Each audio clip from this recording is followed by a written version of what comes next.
سورہ الروم تعارف۔ ناظرین و ناظرات، سامعین و سامعات، سورہ الروم مکیہ ہے۔ اس میں 6 رکوع ہیں، 60 آیات ہیں، 819 کلمات ہیں، 3534 حروف ہیں۔ سن 615 عیسوی میں جس سال ہجرت حبشہ ہوئی، اسی سال یہ سورت نازل ہوئی تھی۔ یہ سورت معجزہ ہے۔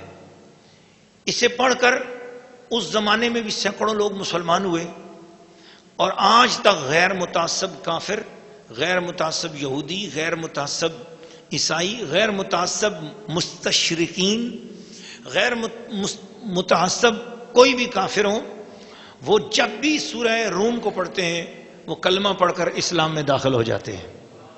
قرآن کی سچائی پر یہ سورت گواہ ہے۔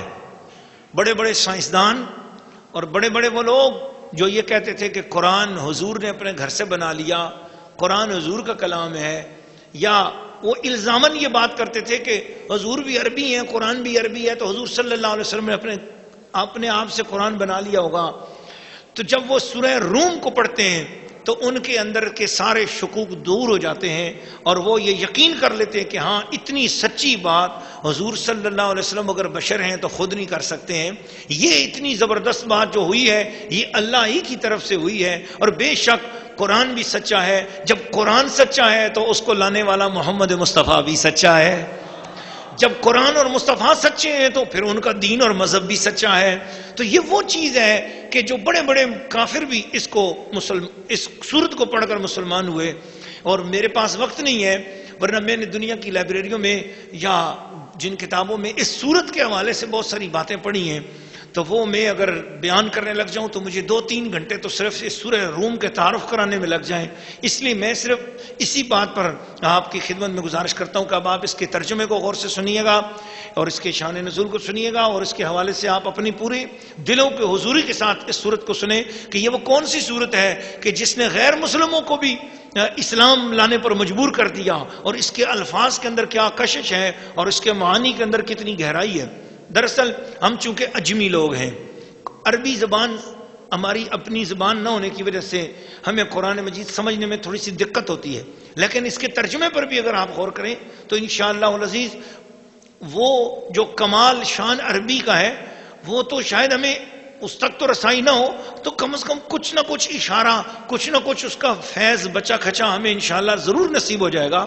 لیکن آپ خواتین و حضرات سے میں درخواست کروں گا کہ آپ اگر بذریعہ DVD یا CD بھی اس کو سن رہے ہیں تو بھی آپ بڑی توجہ کے ساتھ سنیں اور ارد گرد کی مصروفیات چھوڑ کر سنیں، اور اگر آپ سامنے بیٹھ کر تشریف فرما ہیں اور سن رہے ہیں تو اس وقت آپ اپنے سارے خیالات کو یکسو کر کے اس سورہ روم کی طرف متوجہ فرمائیں۔ اس کے اندر جو مضامین ہیں وہ ان کا خلاصہ یہ ہے کہ اے لوگوں ظاہر بین نہ بنو، حقیقت بین بنو، اور اپنے نبی کی بات پر بے انتہا اعتماد کرو۔ نبی جو کچھ کہہ دے سمجھ لو کہ بس یہ سچ ہے، تمہیں سمجھ آئے نہ آئے، تمہاری عقل میں آئے نہ آئے، بس جو نبی کی زبان سے نکل گیا وہ حق ہے، وہ سچ ہے۔ اور پھر یہ بھی کہا کہ ایک قرآن کے ساتھ جڑ جاؤ، یہ قرآن تمہیں دنیا اور آخرت میں کامیابیاں دے گا۔ اور پھر اس کے اندر یہ بھی تعلیم دی گئی کہ قیامت کی زندگی پر سچا یقین کرو، اپنے اندر یہ بات پیدا کرو کہ میں نے مرنا ہے اور میرا رب مجھ سے میری زندگی کے بارے میں حساب لے گا۔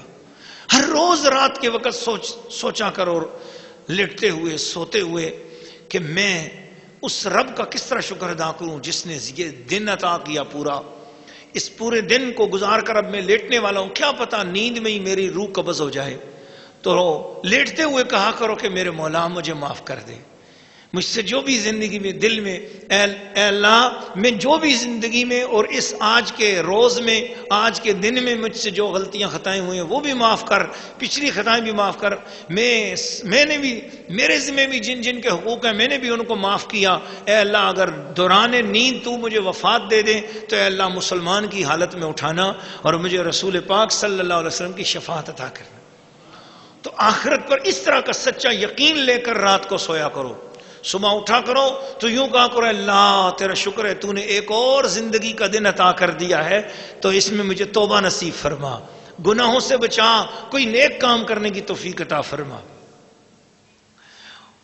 اس کے خواص سن لیں، وہ مومن مرد یا عورت جس کے دشمن بہت زیادہ ہوں اور وہ ان دشمنوں کا مقابلہ نہ کر سکتا ہو، بیچارہ پریشان ہو کہ میں کیا کروں، میرے اتنے سارے دشمن ہیں، تو ایسی عورت یا ایسا مرد اس سورت کو اپنے ہاتھ سے لکھے، کسی کاغذ پر لکھ کر شیشے کی بوتل میں ڈال کر اسے بند کر لے اور اپنے پاس رکھے، اور یہ کہ یا اللہ جس طرح میں نے اس سورت کو لکھ کر شیشے کی بوتل میں بند کر دیا ہے، اے اللہ تو اپنے محبوب کے صدقے میرے دشمنوں کے منہ کو بھی بند کر دیں، تو اس عمل کی برکت سے اس کے دشمنوں کی زبان بندی ہو جائے گی اور اس کے دشمن اس کے لیے کوئی بدگوئی نہیں کریں گے اور یوں اس کی زندگی پرسکون ہو جائے گی۔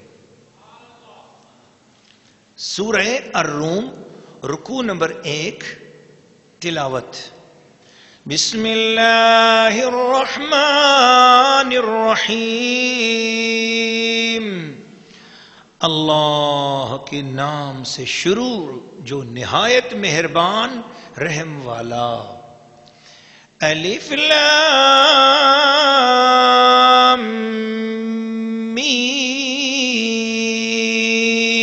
میم، غلبت الروم في أدنى الأرض وهم من بعد غلبهم سيغلبون في بضع سنين لله الأمر من قبل ومن بعد ويومئذ يفرح المؤمنون بنصر الله ينصر من يشاء وهو العزيز الرحيم وعد الله لا يخلف الله وعده ولكن أكثر الناس لا يعلمون ظاهرا من الحياة الدنيا وهم عن الآخرة هم غافلون أولم يتفكروا في أنفسهم ما خلق الله السماوات والأرض وما بينهما إلا بالحق وأجل مسمى وإن كثيرا من الناس بلقاء ربهم لكافرون أولم يسيروا في الأرض فينظروا كيف كان عاقبة الذين من قبلهم كانوا أشد منهم قوة وأثاروا الأرض وعمروها أكثر مما عمروها وجاءتهم رسلهم بالبينات فما كان الله ليظلمهم ولكن كانوا أنفسهم يظلمون ثم كان عاقبة الذين أساءوا السوء أن كذبوا بآيات الله وكانوا بها يستهزئون۔ سورہ الروم رکوع نمبر 1 ترجمہ کنز الایمان۔ الف لام میم، رومی مغلوب ہوئے پاس کی زمین میں اور اپنی مغلوبی کے بعد عنقریب غالب ہوں گے چند برس میں، حکم اللہ ہی کا ہے آگے اور پیچھے، اور اس دن ایمان والے خوش ہوں گے اللہ کی مدد سے، مدد کرتا ہے جس کی چاہے اور وہی ہے عزت والا مہربان۔ اللہ کا وعدہ، اللہ اپنا وعدہ خلاف نہیں کرتا، لیکن بہت لوگ نہیں جانتے ہیں آنکھوں کے سامنے کی دنیاوی زندگی اور وہ آخرت سے پورے بے خبر ہیں۔ کیا انہوں نے اپنے جی میں نہ سوچا کہ اللہ نے پیدا نہ کیے آسمان اور زمین اور جو کچھ ان کے درمیان ہے مگر حق اور ایک مقرر میعاد سے، اور بے شک بہت سے لوگ اپنے رب سے ملنے کا انکار رکھتے ہیں، اور کیا انہوں نے زمین میں سفر نہ کیا کہ دیکھتے کہ ان سے اگلوں کا انجام کیسا ہوا، وہ ان سے زیادہ زوراور تھے اور زمین جو تھی اور آباد کی ان کی آبادی سے زیادہ، اور ان کے رسول ان کے پاس روشن نشانیاں لائے تو اللہ کی شان نہ تھی کہ ان پر ظلم کرتا، ہاں وہ خود ہی اپنی جانوں پر ظلم کرتے تھے۔ پھر جنہوں نے حد بھر کی برائی کی ان کا انجام یہ ہوا کہ اللہ کی آیتیں جھٹلانے لگے اور ان کے ساتھ تمسخر کرتے۔ سورہ الروم رکوع نمبر 1 تفسیر۔ ناظرین و ناظرات اور سامعین و سامعات،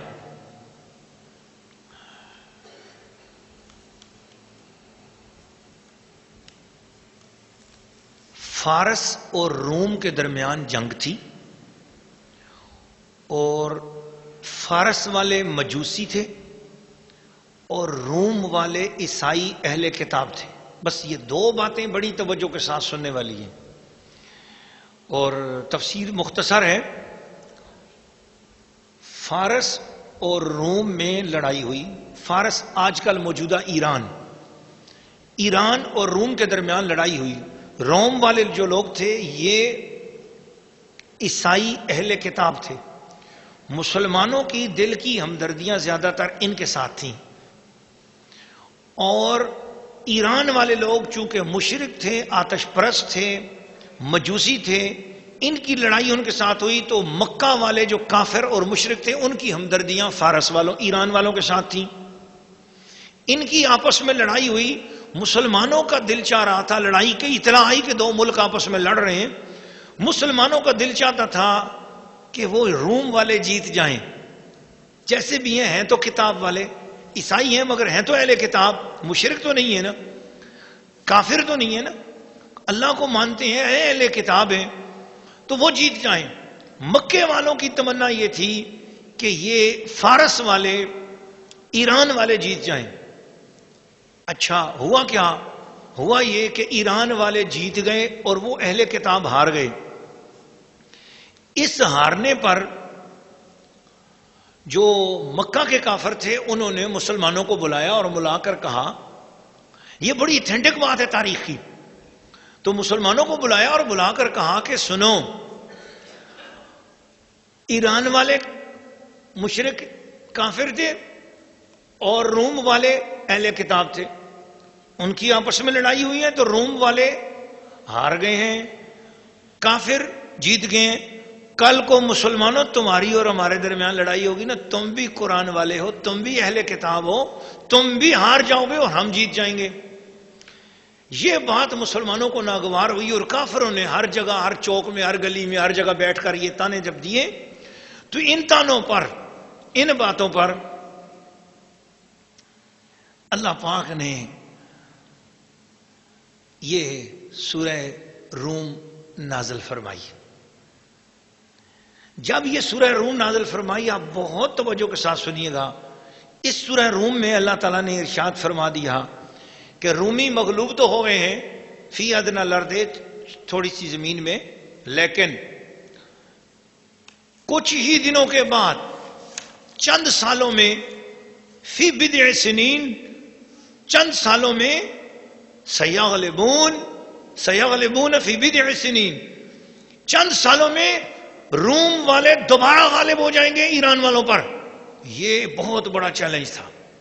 بات دونوں کی لڑائی کی ہے، مکے میں بات ہو رہی ہے، بات کرنے والے رسول اللہ ہیں، اور اس وقت حضور صلی اللہ علیہ وسلم کے صحابہ پر ظلم و ستم ہو رہا ہے، خود قسم پرسی کا عالم ہے، اور اتنی بڑی پیشن گوئی کر رہے ہیں کہ چند سالوں کے اندر رومی جیت جائیں گے. للہ الامر، یہ خدا کا حکم آیا ہے. ہوا کیا؟ جب یہ بات ہو گئی تو حضرت ابوبکر صدیق نے یہ آیتیں سنی اور سن کر کفار مکہ میں جا کر اعلان کر دیا، خدا کی قسم رومی ضرور اہل فارس پر غلبہ پائیں گے. اے اہل مکہ، تم اس وقت کے نتیجہ جنگ سے، اس وقت کے نتیجہ جنگ سے خوش مت ہو، ہمیں ہمارے نبی نے خبر دے دی ہے. ابی بن خلف کافر آپ کے سامنے آ کے کھڑا ہو گیا اور اس نے آ کر کہا، 100 اونٹ کی شرط لگاتے ہو، 100 اونٹ کی شرط لگاتے ہو کہ محمد کی یہ خوشخبری پوری ہوگی کہ نہیں ہوگی؟ تو اگر حضور کی بات پوری نہ ہو تو 100 اونٹ میں دوں گا. سرکار حضور کی بات پوری ہو گئی تو 100 اونٹ میں دوں گا، اور حضور کی بات پوری نہ ہوئی تو ابو بکر صدیق تم 100 اونٹ دو گے. حضرت ابو بکر صدیق نے قرآن کی سچائی میں، حضور کی سچائی میں 100 اونٹ کی شرط کو قبول کر لیا اور کہا کہ قرآن کی بات انشاءاللہ سچی ہوگی اور انشاءاللہ 100 اونٹ میں ہی تجھ سے لوں گا. لیکن ایک بات سن لے، اگر میں مر گیا تو میری اولاد دے گی، یہ شرط میری اولاد پوری کرے گی، تو مر گیا تو تیری اولاد پوری کرے گی. دونوں کے درمیان بات طے ہو گئی. تو دونوں کے درمیان یہ شرط طے ہو گئی کہ اگر 9 سال میں اہل فارس غالب آ جائیں تو حضرت صدیق رضی اللہ تعالیٰ عنہ ابئی کو 100 اونٹ دیں گے، اور اگر رومی غالب آ جائیں تو ابئی حضرت صدیق رضی اللہ تعالیٰ عنہ کو 100 اونٹ دے گا. اس وقت تک قمار کی حرمت نازل نہ ہوئی تھی، جوا حرام ہونے کا فرمان خداوندی اس وقت تک نازل نہیں ہوا تھا۔